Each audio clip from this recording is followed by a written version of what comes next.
All right. Southern sending you a co-host invite. Welcome, welcome. Welcome, Isaac. Good to have you here.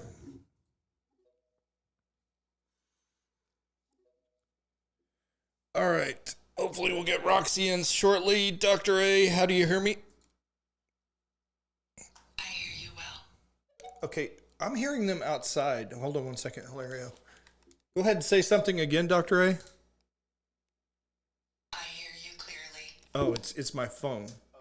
So do I need to, it's not coming in through here. I don't think. Hold on, I'm going to turn my phone down. Okay, go ahead. Say something again, Dr. A. Yeah, I'm not hearing it in here. Yeah, I should be. The phone should be connected. Let's double check. And this is why we do this. Up, it disconnected. I had it connected. Okay, it's showing connected now. What? Say something again, Dr. A. Yes, your mic changed for us as well. Okay, good. Good. All right, lesson learned there. Southern, how do you hear me, ma'am? I hear you great. How are you? Doing well, and how is my little man? He was having a good weekend, and apparently you did the most important and best thing in the world on Sunday. We did. He's doing great. We have T-ball starting at the end of this month, so. Outstanding. All right, I'll expect frequent updates. There's Gur Panda sending her a co-host invite. All right, so boy, it's going to be a good one, guys. Send it out. Retweet it, do everything. Hilario, let me know when I'm live on Facebook. Oh, I'm live already. Welcome, Fakebook. I really don't like Fakebook at all, but I do appreciate that some people use it quite frequently, so that's why we're on there as well. I'm a big fan of X because I know it's going to be crazy, and we'll actually talk about it later, but I like free speech. I really do. Kind of committed to it. I don't know, just my opinion. All right, Rox, how do you hear me? Lima Charlie, how me? I've got you loud and clear as well. I am fully caffeinated. One would say belt fed if I was in the Marines. I would say high octane being in the Air Force, but you know, that's just me. So I'm working on that part. This is going to be a good day and a good show. I know my co-host, a couple of you guys are under the weather. Southern, I hope you're not. Oh, I am not. All right, good. All right, and Rox, one of the links just got posted into the Google chat. For those of you that don't know, a little behind the scenes, we have a Google chat amongst all of us so that we can make fun of it when people are really, really dumb. I'm kidding. That's not what we use it for. No, Larry can figure out how to text at the same time. And Correct. Do something different for the show because yeah, he's in art sometimes. I told you I'm a little belt fed today. It's gonna be a good one. You know, there are days where I like I said, I know the show is gonna be good, and there are days where I'm like, I hope it's good. I like today's show, but boy, it's well, let's just say I hope you guys like it. All right. Spicy's good. Spicy is good, but you know, I think there's a limit to it at some point. But I'm looking forward to today. All right, we just lost an audience member. A shame, but you know, it could be just a new person coming in.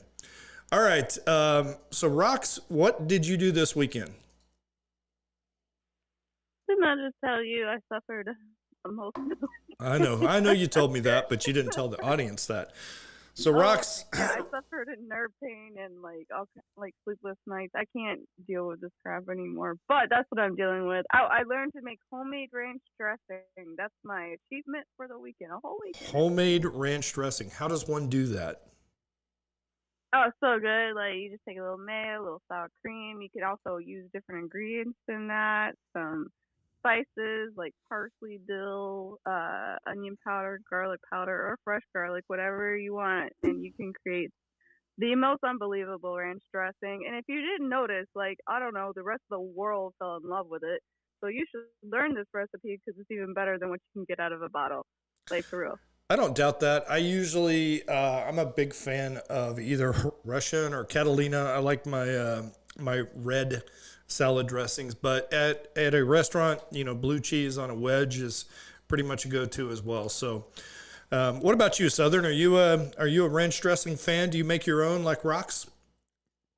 Yes, I also like Catalina or French, but you can keep the blue cheese. Well, I know. It's an acquired taste. I'll give you that. What about you, Dr. A? I still love to dip my French fries in ranch when I eat those French fries, I will admit. French fries and ranch. That's better than French fries and mayonnaise, which is what they do in Britain. But no, I'm a classic ketchup guy. I don't even like the They're spicy called ketchup chips in from Britain. Whataburger. They're Yeah, called chips in Britain. chips. Yeah, I wonder what they'll call it when it's no longer Britain but New Arabia or whatever they're going to name it once Christian Britain falls. Oh, it's going to be a good day. So, Southern, how is the weather in lovely Florida? Hot? hot and rainy. Well, I think it's Right been. now it's just hot. I think it's been about the corona of the sun level of heat here in Texas. I don't know if it's supposed to continue, but it has definitely been boiling. And I can tell you the other day I was in an attic and it was 138 degrees in the attic. How do I know that? Because I have a thermal camera. That's why. And it was so unbelievably hot, I wanted to see how hot it actually was. So, Dr. A, how has your weekend been? I'm not allowed to swear, so you may not ask. All right, that's fine. There is actually one swear today during the rant, so Mom, you're just going to have to bear with it, but adequately name a country. So that's just life and reality. So over the weekend, I've been kind of monitoring things on social media, and there's this one clown that just, don't you hate it when people think they're better than you and they're just not in every possible feasible way? So I got into it on Facebook with this clown, and he's part of the cabal here in my city of Frisco. But I was thinking about it. Here in the northern part of Texas, we have a mosque that just got approved in Frisco and McKinney. Those two towns adjoin. All right, we've got an Islamic development in Aubrey, another one east in Collin County, which is where McKinney and Frisco both are. All right, so they are basically, the town of Richardson has a Muslim mayor. That's close to being adjacent.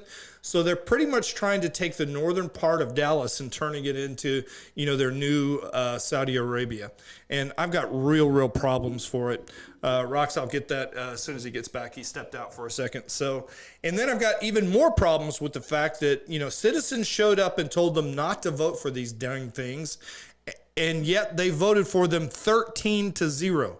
Not one person had the courage to stand up. So I know there is a lady that is organizing a recall of the McKinney City Council. We need to think about the recall of the Frisco City Council as well. Until we actually take the time and start punishing these Republican, ostensibly, politicians that don't do the people's will, we're not going to have any change. We're just not. I mean, we're getting governed good and hard just the way we like it. Nobody wants a mosque, and yet they won't stand up and stop it. I'm disgusted by the whole process. We see flock cameras. There's a man in Florida I just saw. There is a flock camera on his residential street pointed directly at his house. Tell me how you don't conclude that you are now under mass surveillance, and that is not a direct violation of your Fourth Amendment rights. I don't get it. And yet more and more flocks going everywhere. In Texas, we had a city council that just decided they were going to go 100 miles away from their town to hold their meeting. Why? Because they were talking about the budget and flock cameras and things that citizens might want input on. I mean, we are getting governed good and hard without any lube. Sorry, Mom. All right. So it is now 10:54. Rox, if you could, do us the standard retweet stuff as well as the rules. Of course. If you guys are just getting in here, we are about 6 minutes out from going to our live show that starts at high noon Eastern Standard Time. So please share out the space, drop it in your group, share it to your friends, get them in here. If you want to come up on stage to jump in on the topic, please request up. And as long as you don't look like, I don't know, a terrorist or a porn bot, we'll let you up, especially if we know you. Just raise your hand. Please don't talk over the host or co-host, because remember, he is streaming live through multiple platforms, which I'm still trying to get the links to. I know you're trying, and that's fine. But if you don't mind, just come up here. He loves participation, and again, it is live. Let us know if there's any glitches in the background. DM me or DM Dr. A or Southern. We will communicate in the back channels too to see if we could try to fix it. But hopefully, like what happened last week, it's not going to happen this week. But please share it out. and get everybody in here because Larry has been overly caffeinated today, and he's got some rants, and he's trying to piss people off. So, Well, let's go. not really, but that is going to definitely happen today. There is absolutely no question. All right, so when we started the show, it was just an X space. You know, there was no video in it. It was just a group of people getting together and talking. And one of the things I like to do is start with a lighthearted question. You know, usually something like, what's your favorite movie? That type of thing. But today is slightly different, and it does all tie together, so be a little bit patient with us today in that we don't have a lighthearted question to start. So we're going to ask, you know, a really difficult question, you know, one that I have struggled with since, you know, I think I was maybe 2 or 3, and I was at a girl's friend or girl's house in the old, you show me yours, I'll show you mine, and laughing ensued. So the question is, what is a woman? And, you know, I could answer this first, but we do have a doctor, you know, that is a co-host of the space. So Dr. A, could you tell us what is a woman? I'm confused by this. Dang, I wanted to like sit here and come up with a real confangled answer for you, but you know, simply it is a woman born, a human being born with XX genetics. Because those genetics dictate what further comes with regard to muscle length, size and shape of the hips, shoulders, hormone development, et cetera, et cetera, et cetera. So even if you tried to stop her before hormone development, the rest of it was already still prepackaged. Sorry. Oh, even brain connections, by the way. I don't doubt that at all. Brain connections amongst the XX, really? Yes, sir. Sorry. All right. No, we have more. We have more connections, sir, that go across. I believe that. I really, truly, actually do. All right. I'm going to start. That's why we can do more than one thing at once.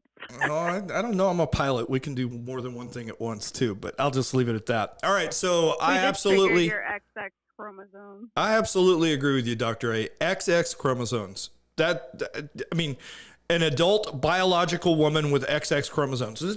That's my answer. One sentence, debate over. But I'll go ahead and go to my other 2 co-hosts. Do you have anything besides the XX chromosomes that you're going to fall back on and hang your hat on?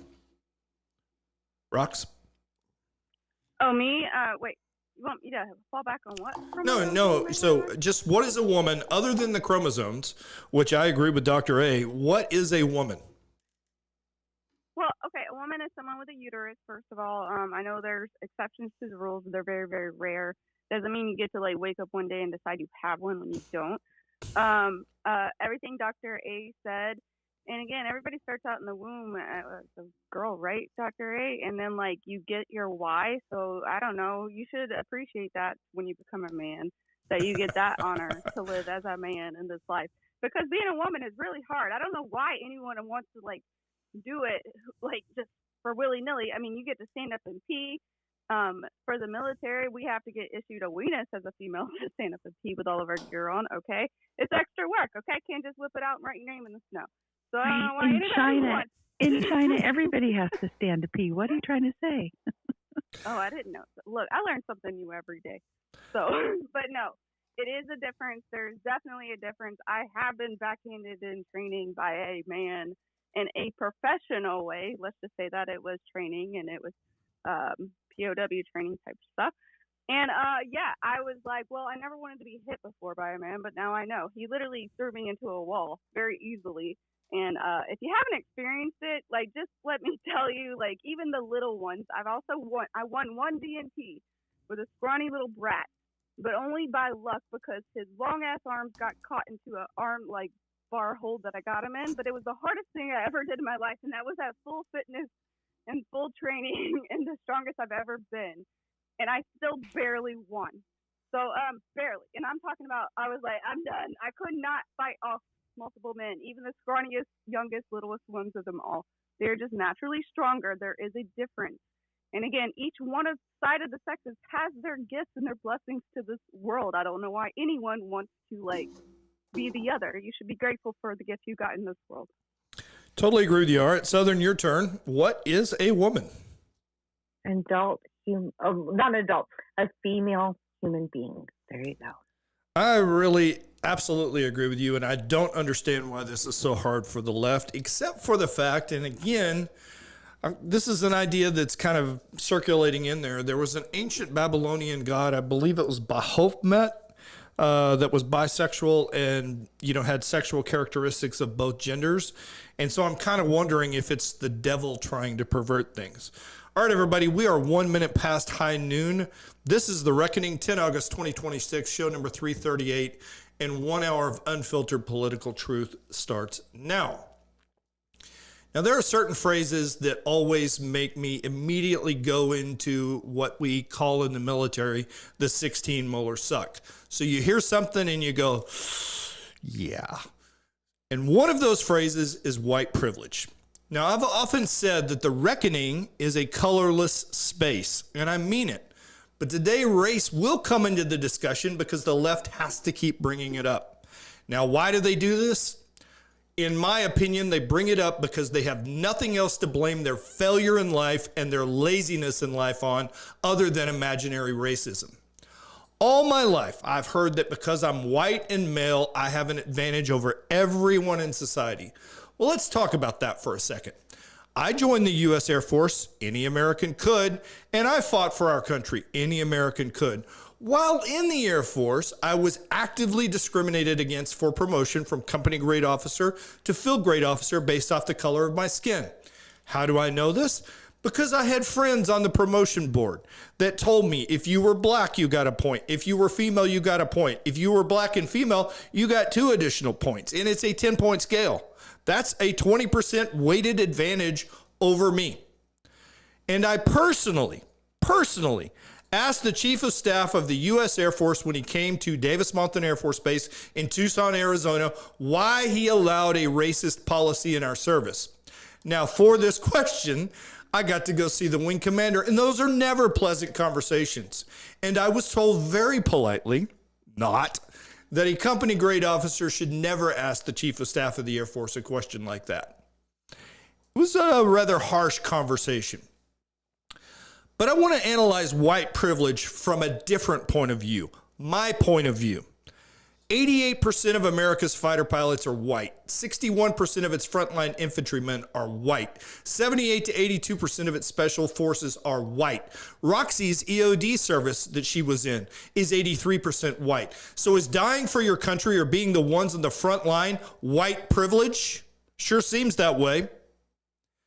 Now, I've often thought that one of the devil's neatest tricks is to take something good and pervert it, to take things intended to inspire nobility and goodness and twist it into something malevolent and evil.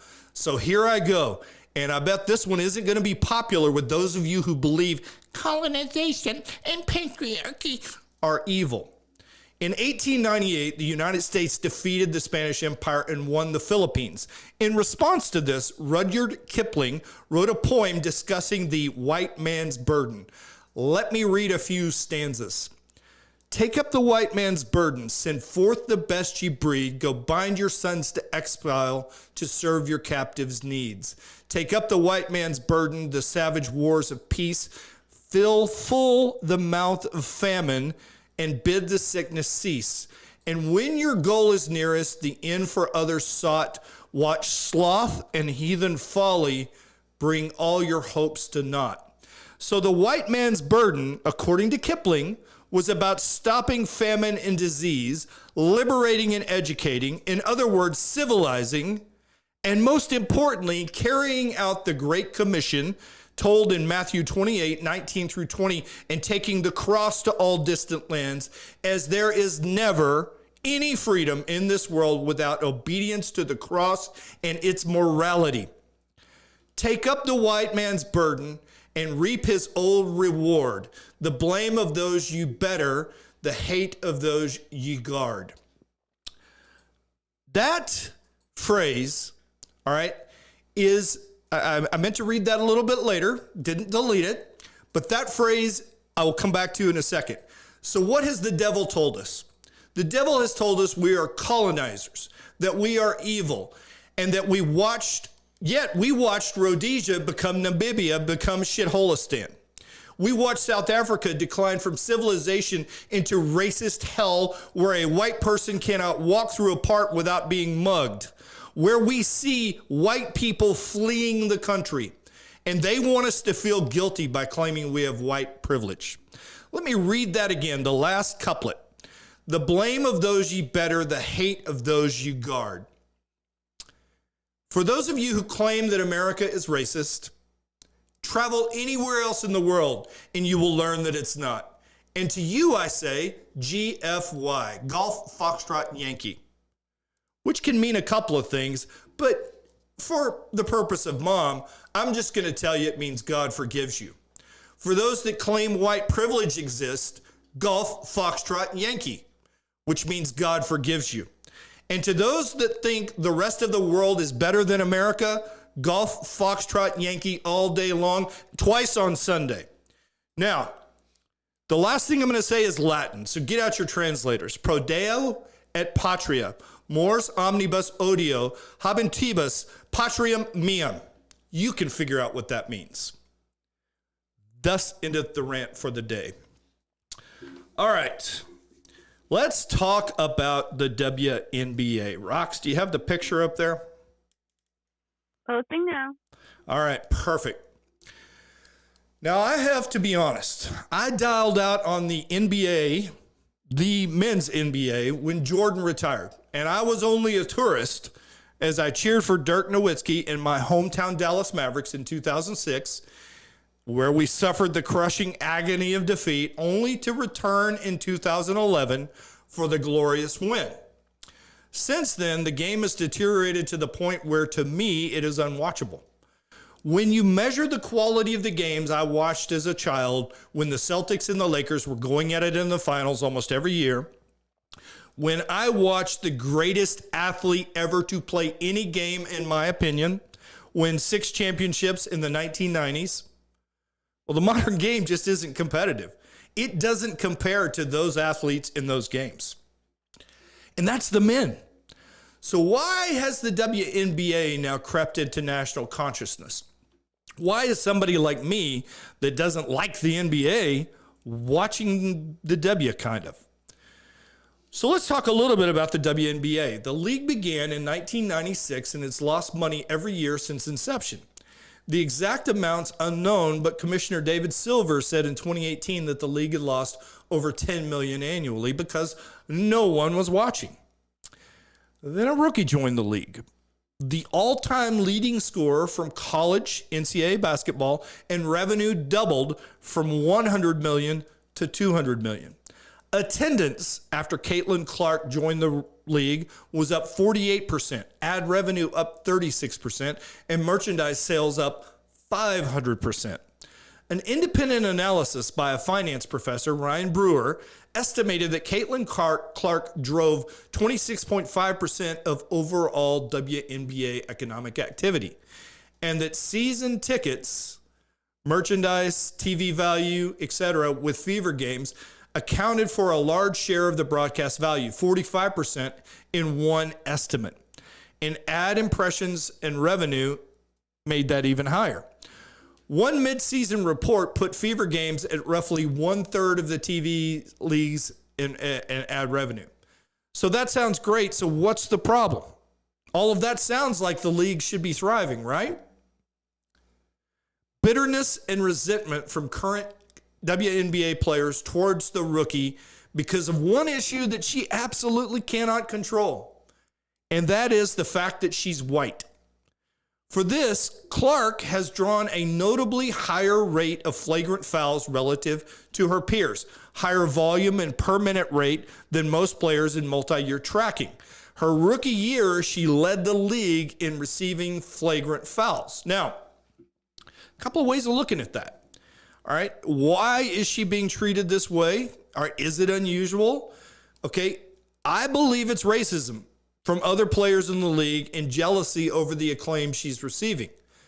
Another way of looking at it, and this is what Shaquille O'Neal said, is that she's just a rookie going through similar treatment to what Jordan received from the Pistons with the Jordan rules. But I think it's different than that. And Sophie Cunningham came along and became Caitlin's enforcer It ramped up the racism. And just in case there was any doubt as to which of the two it was, I want to point to two incidents this season which clearly show the blatant racism of the WNBA. On June 22nd, 2026, during the fourth quarter of the Indiana Fever's 86-77 win over the Phoenix Mercury, after a heated exchange between Clark and DeWanna Bonner, Cunningham pointed at Bonner for 22 seconds in a silent stare down, which went viral as a meme. Both players received technical fouls. So why did this moment go viral? And I've been thinking about this for a while. And my co-host, please disagree with me if you think I'm wrong. All right. I think Americans are by and large sick of what many perceive to be reverse racism in our society, and especially in the WNBA, as well as the sense of entitlement that we see in our society and definitely in the WNBA. And the point was mocking them. Now, there is a vast subculture growing online which is tired of the woke treatment of black issues, and the mocking is growing. Whether it's David Attenborough's parodies or mocking reparations to the didn't do nothing crowd, exhaustion with entitlement is growing. Now, does this exhaustion extend to real life? You bet it does. Look at the recent Carmelo Anthony trial. All the hijinks there that were basically ignored because we look at it now and say, that's just so stupid, I can't stand it anymore. That's the first Cunningham moment. The second Cunningham moment occurred this past weekend when DeJounte Carrington clotheslined Sophie Cunningham and when ejected for what is clearly a flagrant foul, tweeted white privilege. Now, was it a flagrant foul? All right, let's look at it from her point of view, all right, or from the league's point of view. Carrington made contact with Cunningham's head or face from behind, and Roxy, please post this up in the nest, as Cunningham went for a fast break layup. After review, which they're supposed to do, officials upgraded it to a flagrant 2 due to unnecessary and excessive conduct. In other words, there was wind-up, impact, and follow-through.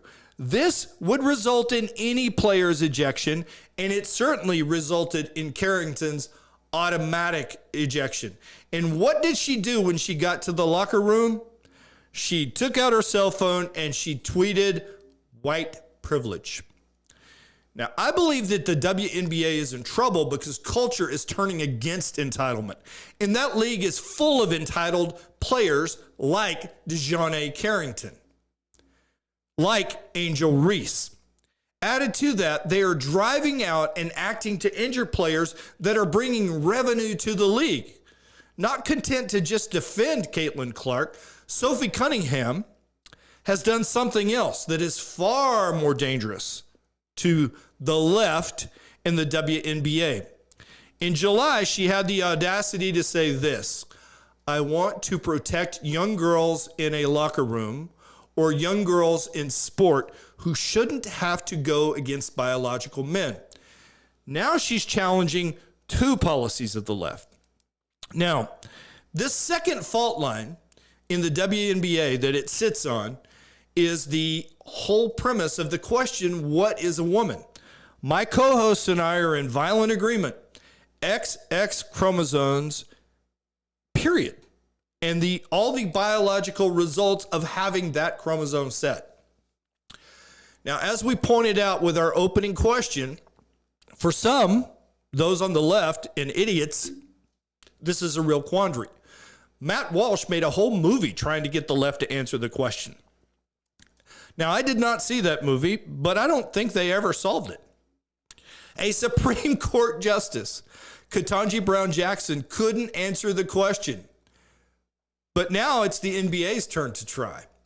So, what does the WNBA's Collective Bargaining Agreement, Article 13, Section 1 state? It says only players who are women are eligible to play in the WNBA. But if you can't define what a woman is, well, it gets a little muddy real quick. There's no further clarification in the Collective Bargaining Agreement or any available separate policy that defines the term by biological sex, chromosomes, reproductive anatomy, hormone levels, self-identification, medical transition requirements, or any other criteria. No testosterone thresholds, estrogen requirements, or formal transgender eligibility rules are specified. Again, I go back to 2-year-old me. I don't have one of those, therefore that's a girl. I have one of those, therefore I'm a boy. It's not that hard.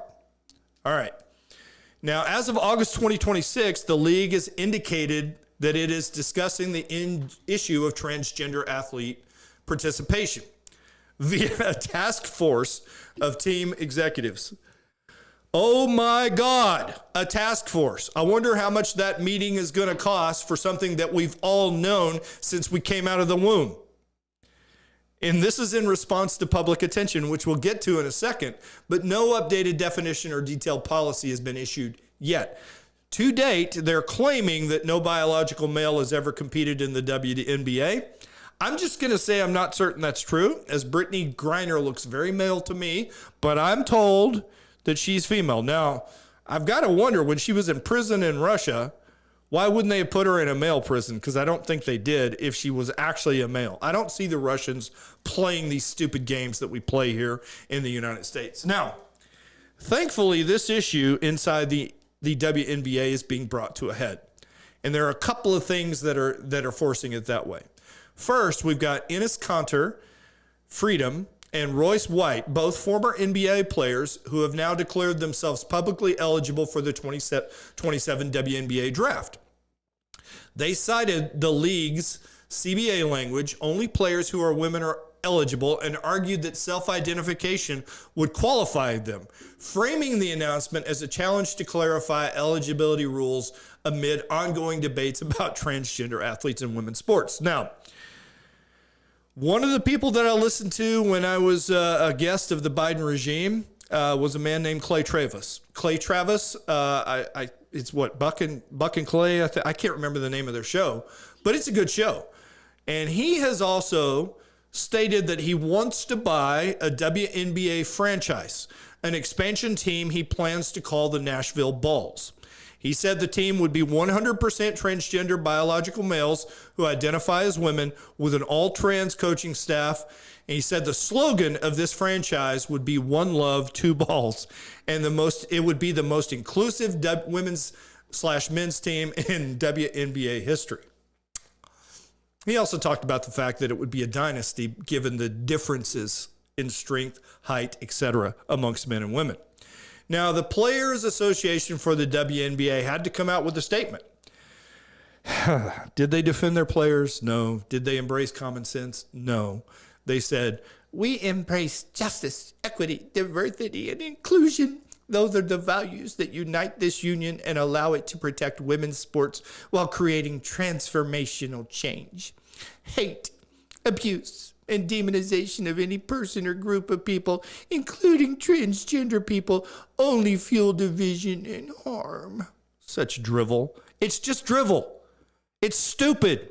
You are the WNBA Players Association. How about you defend the W in the WNBA? What a concept.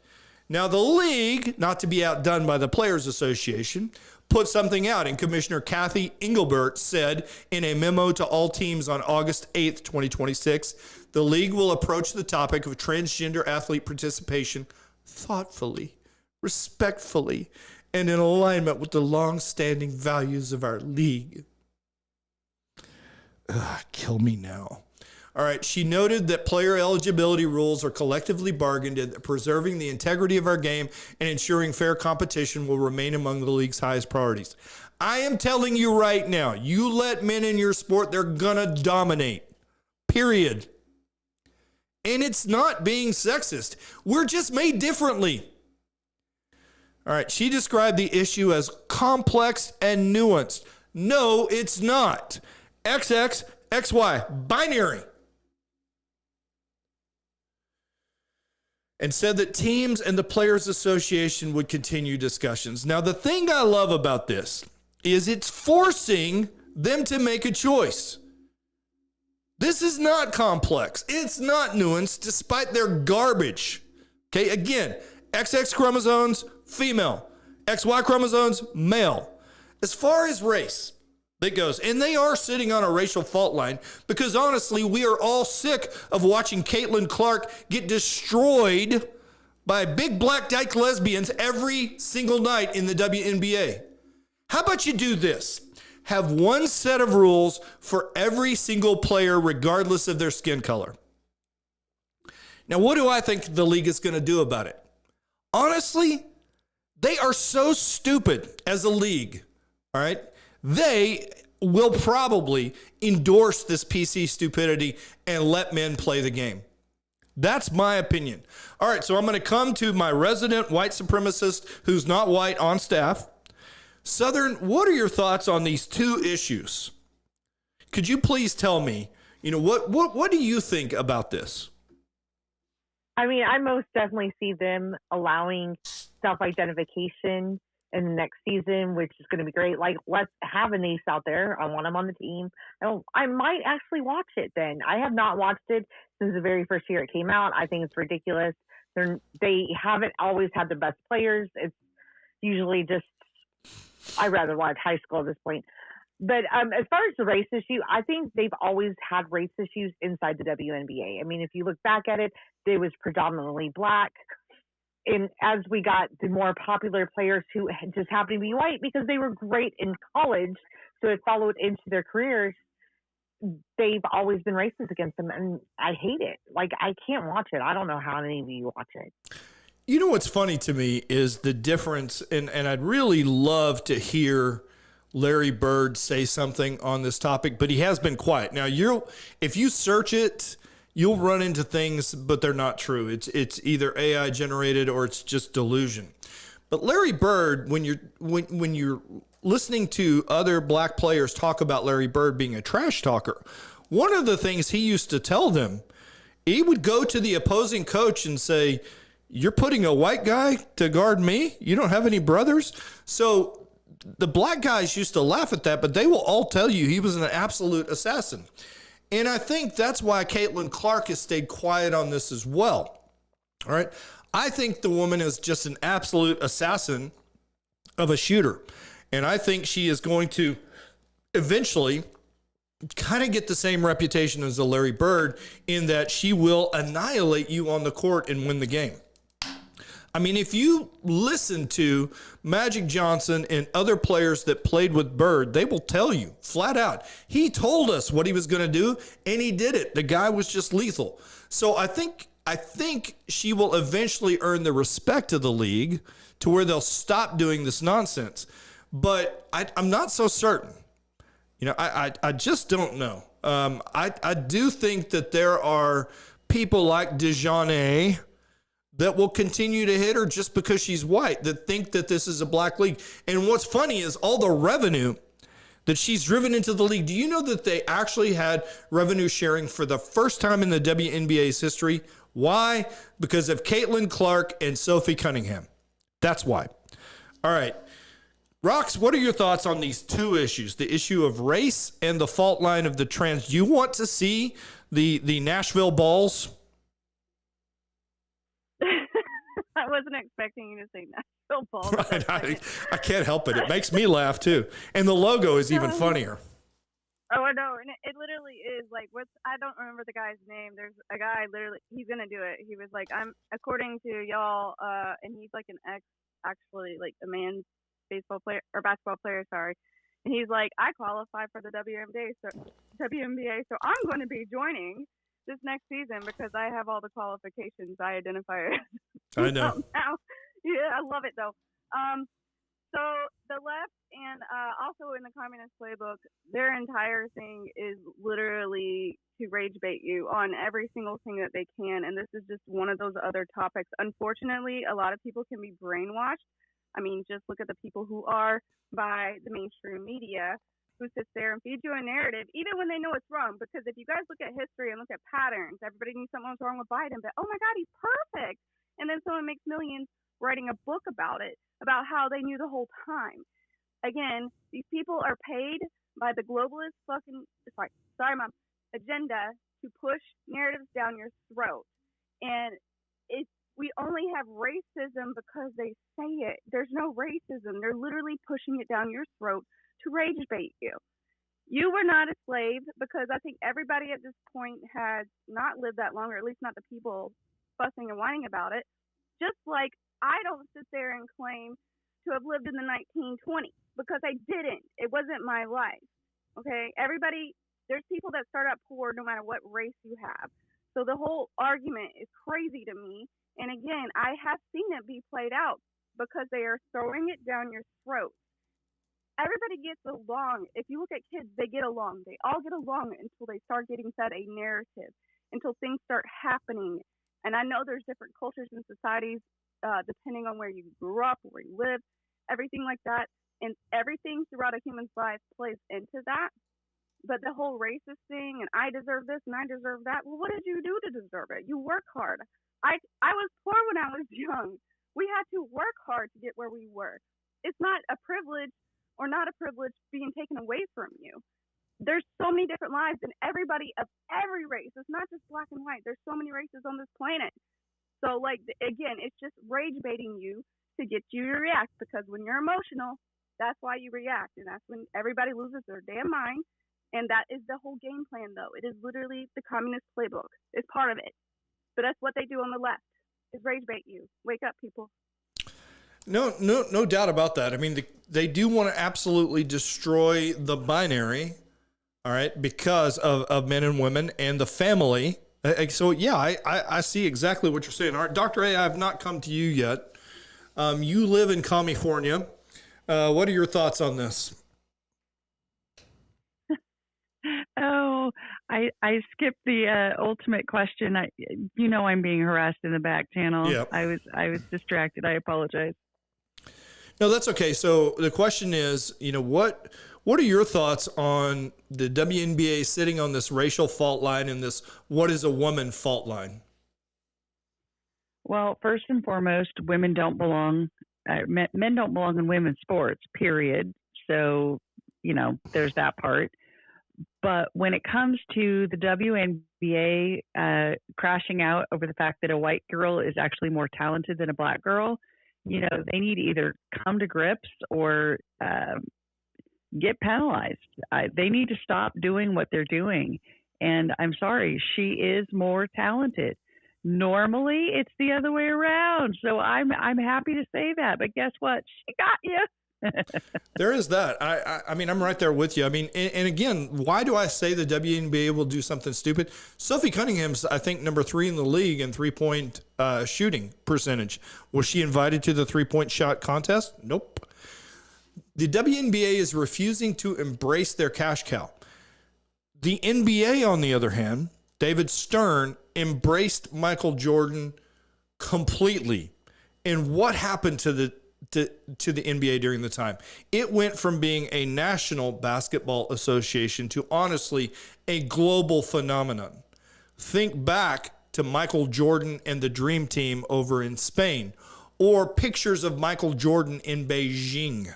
All right, again, that's what they could be doing. But because they won't embrace their star player on the basis of race, they're just not going to get there. Anyway, that's my opinion. Again, guys, this is supposed to be an interactive show. So if you want to comment on these topics, please, grab a mic and we will definitely bring you up. All right. I mean, that's always the intent. And that's why I have kept the X space open, is because I want people to be able to come in and talk. And, Rox and I have always been committed to that since the start of the show eons ago. All right. We will move on to the next topic, but if you want to grab a mic and come up and talk about this one, this is, as they say, the meat of the mission for the day, was discussing the WNBA and the fault lines it sits on, both racial and the what is a woman fault line. All right, the monster from Jekyll Island. All right, I don't know if you guys know this, but I have a well-known hatred of the Federal Reserve. I actually pretty much starting to hate almost every federal agency with the exception of the Department of War. All right, I do see a hand, so before I get started, we'll go ahead and come to Rusty Cannon. Go ahead, sir. Or ma'am. Or ma'am. I don't have my glasses on. I was about to say, oh my God. No. So yeah, I think you're like you really hit the nail on the head on several different points, and I'll tell you, I knew I was going to skip that. The latest when you drew a correlation between race and this latest, what was the kid's Caramello? Yeah, the Caramello stabbing. Yeah, that was a pivotal point. I think when people are really Americans are starting to wake up and say, "Hey, wait a minute." You know, I saw so many black people. I was shocked to hear them rooting on them, saying, the brother should be next, or something akin to that, and to blame the lies that were going around, and that blamed the white boy that was dead, and it just to see the way that played out, it really woke me up, and it made me realize. And I think you're absolutely right. Stop and think about it. We would be, it would be if it were majority white players, it would be because we're racist, right? It just seems like black people have, and not all. I'm certainly not saying all, but it seems like we have really cultivated a culture of victimhood in the black community. And I'm sick of it myself. I'm not going to play into that crap anymore. I'm not going to apologize for being white. I'm not going to feel bad. I don't want my kids or grandkids feeling that way either, Yep. And I think it's a real big issue. And I just think it's time more people stood up and said, this is no longer acceptable. And honestly, it never should have been to begin with. Swinging the other way, the pendulum or whatever you want to call it, I guess, for something that happened where nobody's still alive that it happened to. And I'm not saying that racism doesn't happen, but unfortunately we're seeing it happen all too often against white people. And it's, the way that the black community just, cheers it on, it's concerning. And again, not all, I will not say all, but it is more than I feel comfortable with. But yeah, thank you. Yes, ma'am. No, you're absolutely right. Now, I will say this. I mean, I do believe that it is a fringe percentage of black people that think Carmelo is innocent. I mean, they've got him on video. They've got his confession on audio. They've got the policeman testifying to it, and they've got his teammates or people that were close by saying he did it, and those were black people saying it. So it reminds me of that Dave Chappelle skit from one of his shows where he said, we were supporting him because we knew the brother was guilty.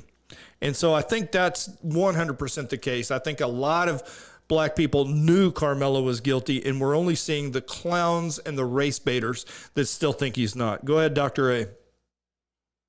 Sir, I just wanted to say I don't recall in utero receiving a checklist asking me what race I wanted to be born. So given that I was not given an option, it's kind of tough for somebody to hold it against me. And after all, we all bleed red. Let's judge each other on our character and our skills. Didn't somebody say that? Somebody famous? Somebody did, but he said it a little better.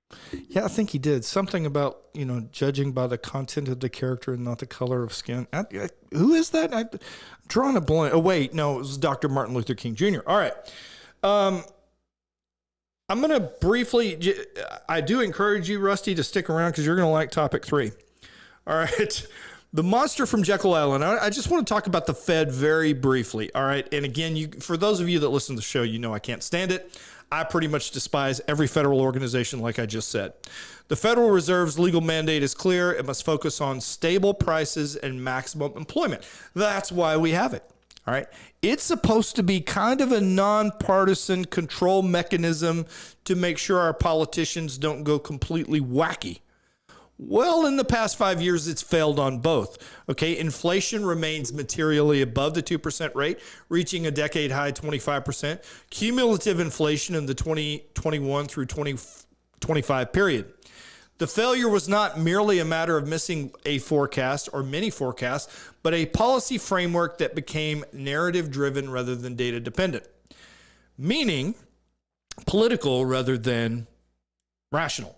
Now, the Fed spent much of 2025 moving between concerns about inflation from tariffs based on ideology and a growing admission of weakness in the labor market but it continued to treat interest rates as its overwhelmingly dominant instrument. Now, that's poor policy mix when the problem of persistent inflation is caused by what? What is the primary driver of persistent inflation? Excessive government spending. Now, Rox, I'm going to ask you a question because, I could be confused on this, but which party controls the White House? I thought the Republican Party. They do. All right. What about the Senate and the House? Are they controlled by Democrats or Republicans? They're controlled by the lobbyists or whoever lines their pockets. All right, fine, I get that. But sitting in the seats are the majority of senators and representatives Republicans or Democrats? They're Republicans. They are. Now, isn't one of the policies of the Republican Party to restrict government spending? Yeah. Agree. I say that tongue in cheek too. And again, I will do everything I can to elect Republicans. Why? Because the other side, including James Talafreak Show, is so insane we cannot have them in office. But there is not a single politician out there that wants to see spending cuts other than Rand Paul or Massey. They all just go along and spin like drunken sailors.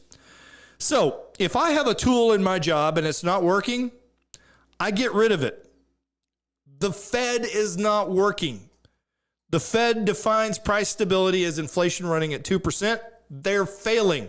That goal was unmet. Right now, it's 2.9% year over year in December with core PCE inflation over 3%, which means it's going to go up some more. Both headline and core inflation increased 0.4% last month alone, but enough with the statistics, all right? The point of bringing this Sominex up, and usually we have a history of looking at economics and watching the audience drop off, is that the Fed was theoretically founded to be apolitical and help keep the economy stable. But they don't do that. And since they don't do it, we don't need them. Unfortunately, though, there are three things that are eternal: death, taxes, and a federal program. You're saying, well, what about the Department of Education? President Trump campaigned on ending it. He actually signed an executive order telling the Secretary of Education to close it down. Well, guess which department doesn't have a shutdown date yet?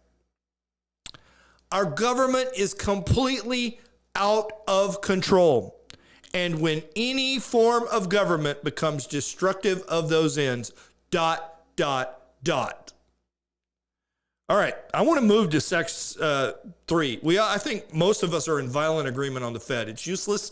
It is a tool to preserve property and for the rich. It does nothing to help the people. It is a tool to help the Democrats stay in office, and we watched them and their destructive policies last election cycle to try and help Kamala Harris. All right. Now, this image is why I am telling you I will work, I will strive, I will sweat, I will bleed if necessary to see Republicans elected.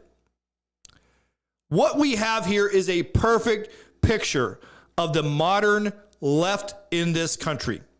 We are seeing a complete and total merge of the Democratic Party, the Islamists, and the communists. Their spokesman said, and let me quote, "We are here to destroy the white race."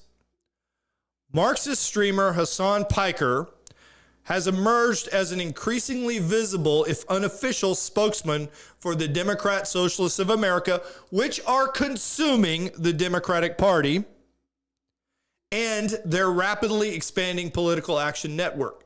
Has he been successful? Well, let's look at the facts. Again, fight on the battlefield you're on, not on the one you wish to be on. He campaigned for Michigan Democratic Senate candidate Abdul El Sayed. Did he win, Dr. A? No, sir. No. Abdul El Sayed did win the primary, correct? Oh, I thought you were talking about the other one. No. I don't know. I don't know that race. He did. He won the primary. All right.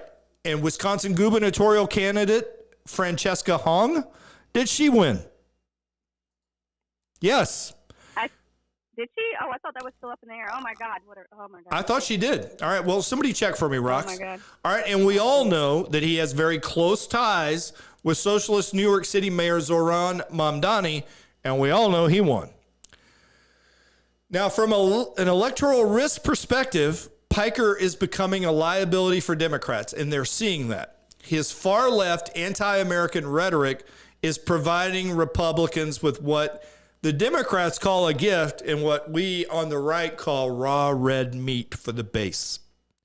Even Hillary Clinton warned on Friday that the GOP's anti-communist messaging is very effective. Yeah, because communism kills people, impoverishes people, puts people in gulags. Basically, it's what Biden was like. All right. So Hassan Piker, what has he really said? He has called on his followers to actually kill capitalists. And I quote, yeah, kill them. Kill those MFers and murder those MFers in the streets. Let the streets soak in their effing red capitalist blood, dude. Wow. Not to be outdone by that, he also said, thanks, Rox, I'll get to that in a second. We want more immigrants to come into your countries, and then they're going to F your sisters and then your daughters. We're here to destroy the white race, biatch.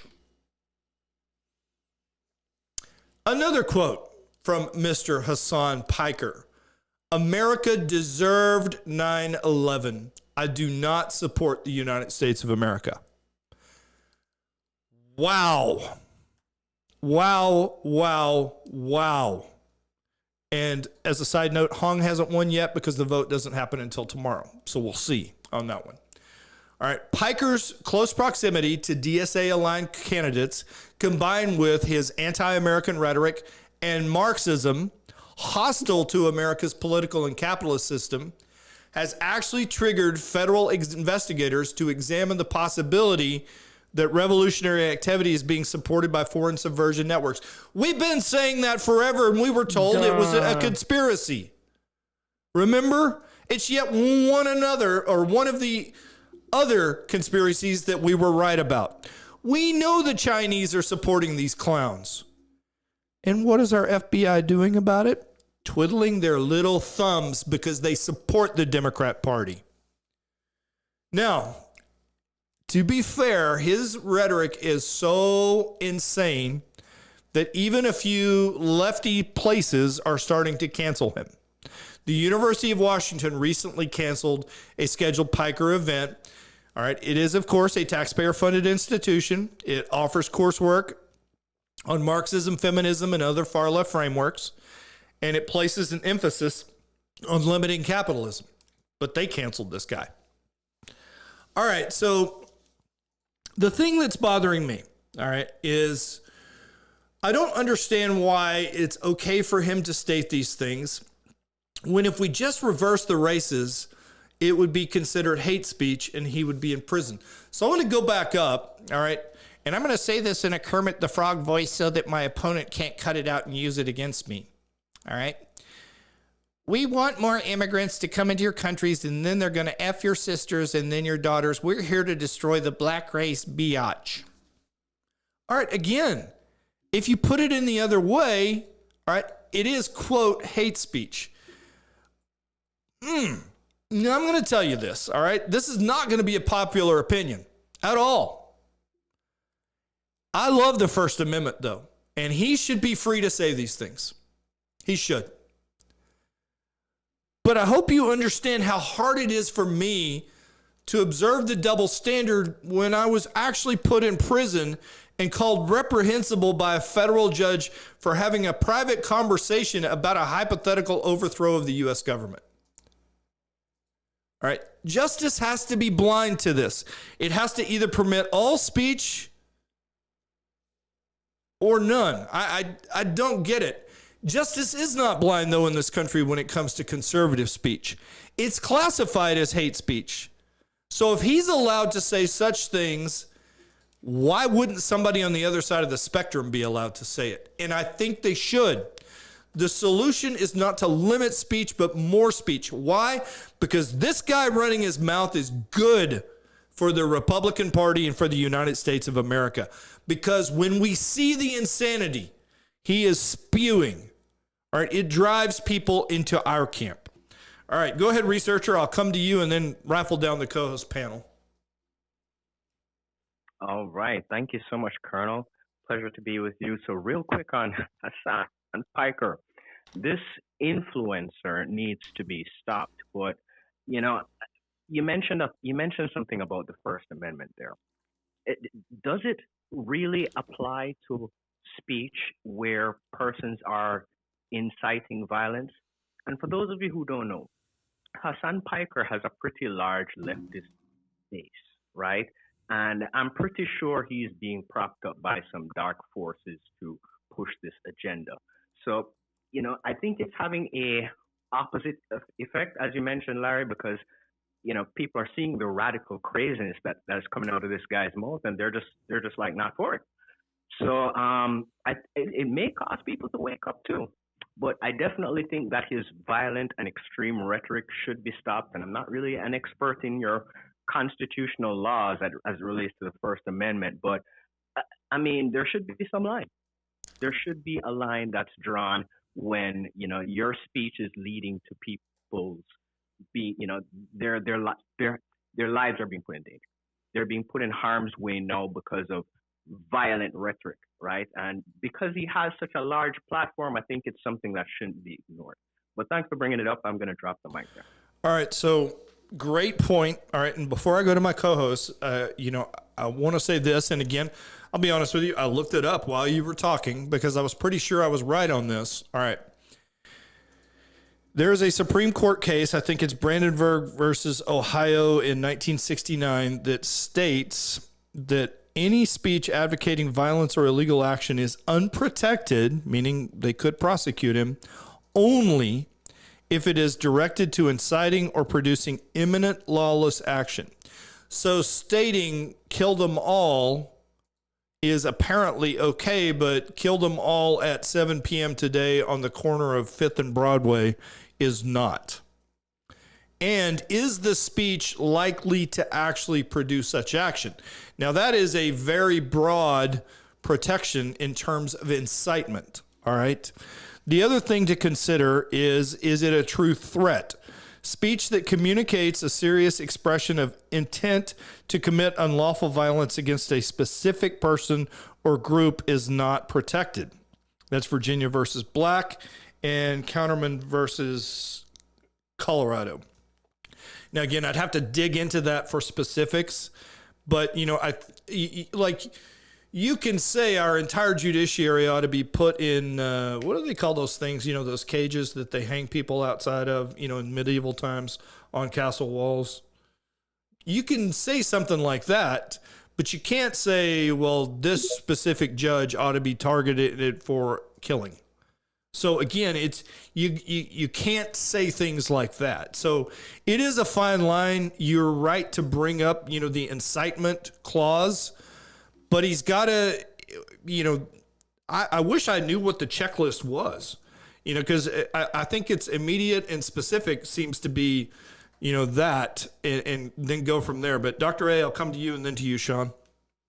I just wanted to ask, sir, what the date was of that Supreme Court ruling, because if I'm not mistaken, until the last decade, we really haven't had the amount of reach on social media for even crazy people to reach out to even crazier audiences to spur them up. It used to be somebody standing in front of a crowd or somebody getting on a megaphone or somebody sending out a mass email, right? It wasn't this quick movement. Like, for instance, the discords that are triggering the young people to take violent action. It's not a one-time event. They are mind manipulating these young people into action. You're absolutely right. What is the project for that called? It's not Mockingbird, but there was a specific plan or program, government funded, to basically socially engineer people into violence. And there are a lot of theories going on that there are weapons that kind of force you to move. And when I say weapons, I'm going to talk about things like microwaves that make your body move in a certain direction. And there are people that think those things were used. The Special Forces guy has said that they were used on January the 6th. I don't know. I didn't feel anything, but I'm just telling you that. Dr. A, the case I cited, Brandenburg versus Ohio, is 1969. And I think you're very right about the fact that we are absolutely due for a revisit on speech and its limitations. But again, I fall on a very, very broad spectrum. Having spent time in jail for my First Amendment rights, my right to assemble, my right of free speech, I'm going to side, very, very broadly. And I think this is a pretty good rule right now. All right, go ahead, Sean. Yeah, I just wanted to add to that. I think some of that Brandenburg is if the person speaking in public is not, it hasn't shown any planning, any sort of actual directive. In other words, if he's just generally speaking, then you cannot. Then Brandenburg comes into place. An example would be Michael Brown's. I can't remember if it was a stepfather or his father. Remember, after Michael Brown's death, he got up in front of everybody and told everybody, to burn it all down. Well, what happened? Ferguson burnt down to the ground, but he couldn't be brought in charges. There was probably a lot to that. However, you had a U.S. President Obama, who actually drone strike and killed 2 U.S. citizens. Mm-hmm. The father being Anwar al-Awlaki and his son, his 16-year-old son, for I would say what they decided as verbal threats, or him being labeled as, and nobody got to see really what they were going to convict him on. So you have, I guess, interpretation based on who the president is at the time. And actually, President Obama went off of a 16-page white paper that the DOJ at the time, now I forget his name. Probably Eric. Actually, what was his name? Eric. I know who you're talking about. He was the Attorney General. Eric Holder, yeah. Yeah. And he wrote a 16-page white paper. They were talking about how, well, the executive branch has this kind of authority to assassinate citizens or whoever without, if the means was, I forget the wording, that basically if it was too difficult to actually go get him. Basically, they were saying it's okay to assassinate him if he's in a, because Anwar al-Awlaki was in an area that was controlled by the Houthis.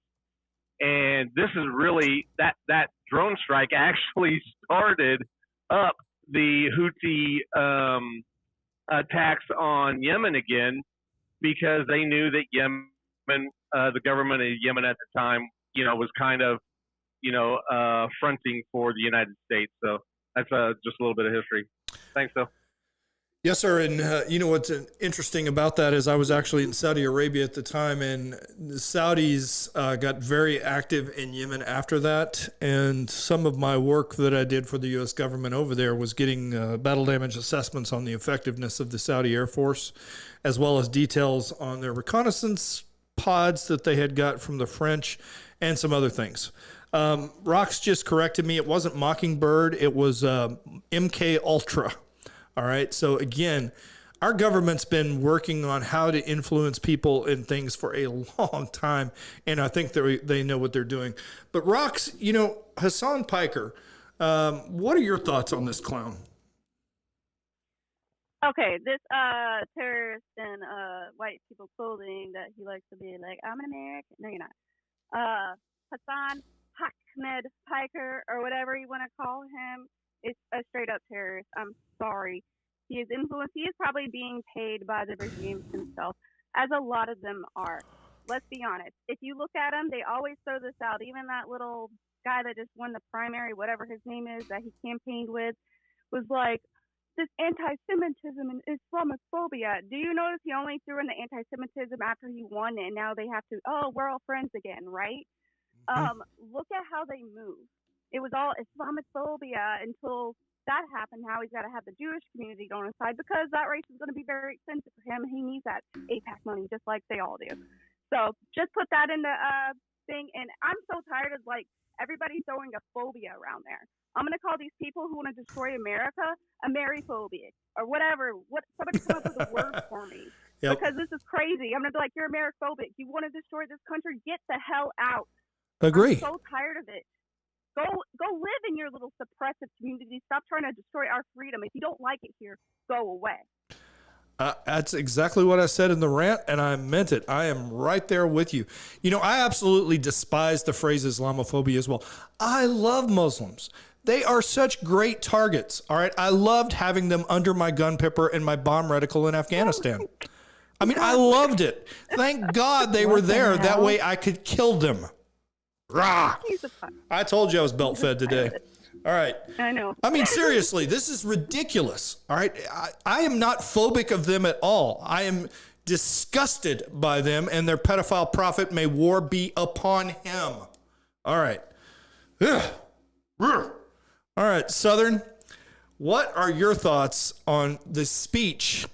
Should he be limited in some way? Do you think the Supreme Court got it right in Ohio versus Brandenburg? And if you were to change it, what would you change? So I think he should be allowed to say whatever he wants to say. I'd like to know what my enemy is saying so that I know what they're up to. If a crime is ever committed and they say Hassan Piker made me do it because of X, Y, and Z, then he should actually be charged. Agree. Now, again, like I said, I think the Ohio thing was pretty good in that, one, you have to have the means to actually do it, which is what Sean brought up. All right. And two, you need to have a specific intent. Sean, I'll give you the last statement, about 30 seconds. Then we got one more segment I want to get to. Go ahead, sir.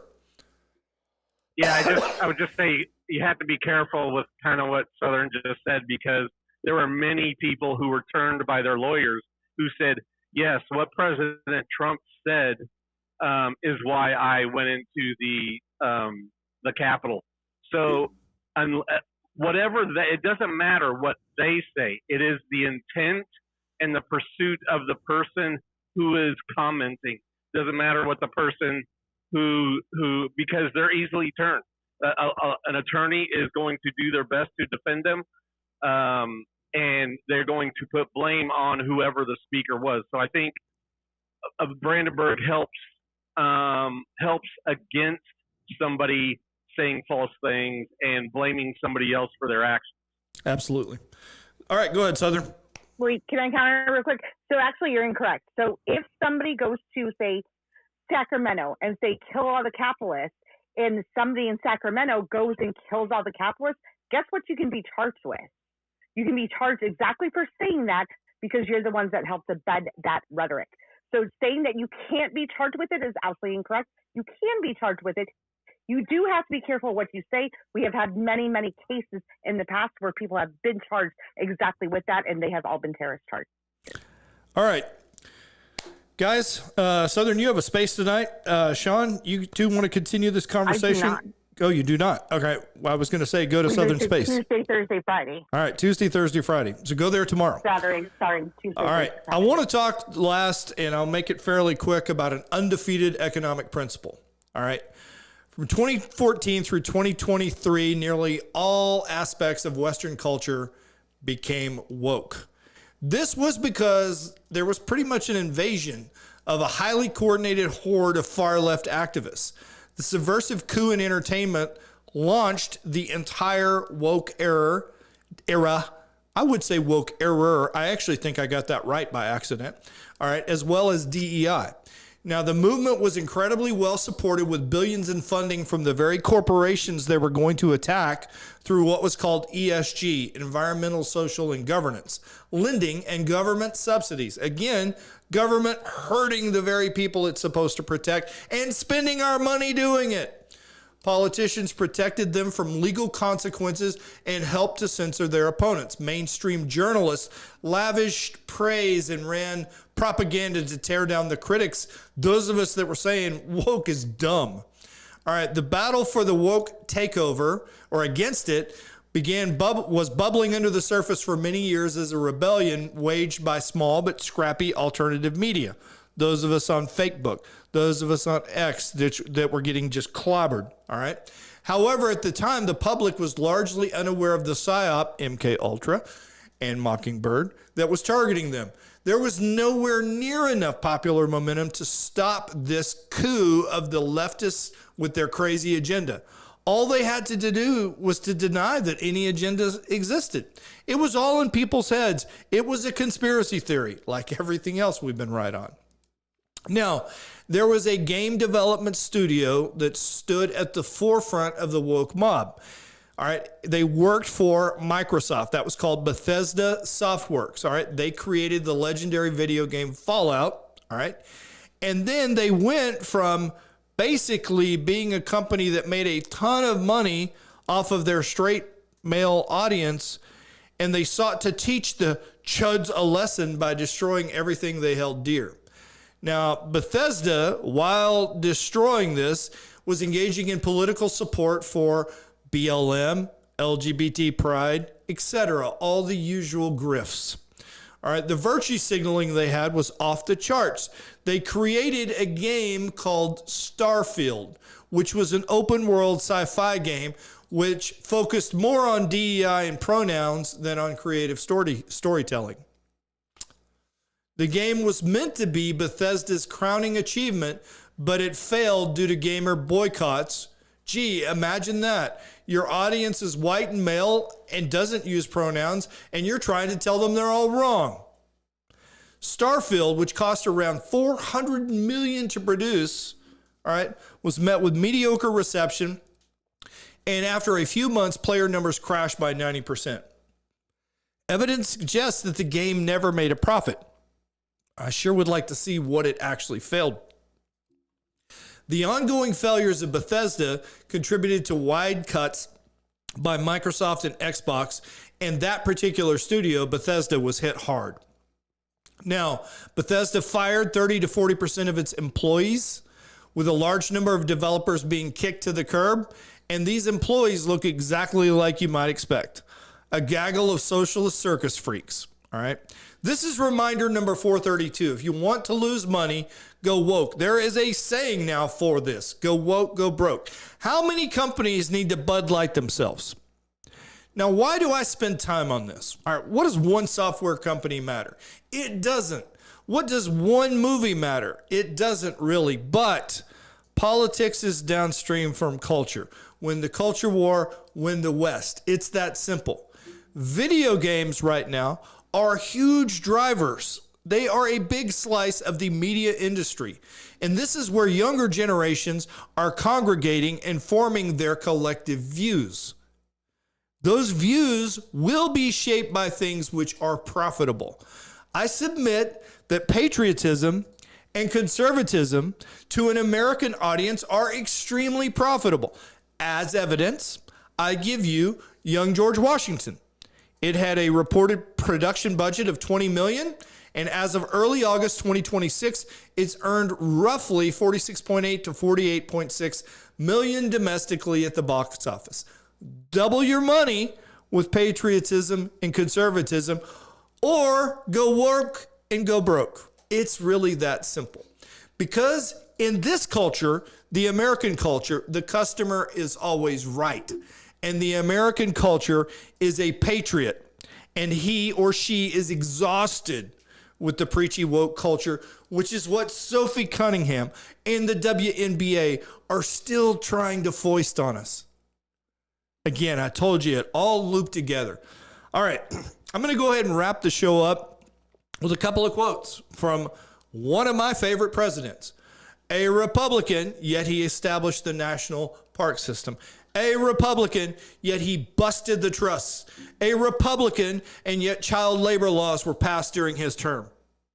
The man was a colossus, And I'm talking about Theodore Rex, which is the name of the book about Theodore Roosevelt that I recommend you read. Theodore Roosevelt said, "Here is your country. Cherish these natural wonders. Cherish the natural resources. Cherish the history and romance as a sacred heritage for your children and your children's children.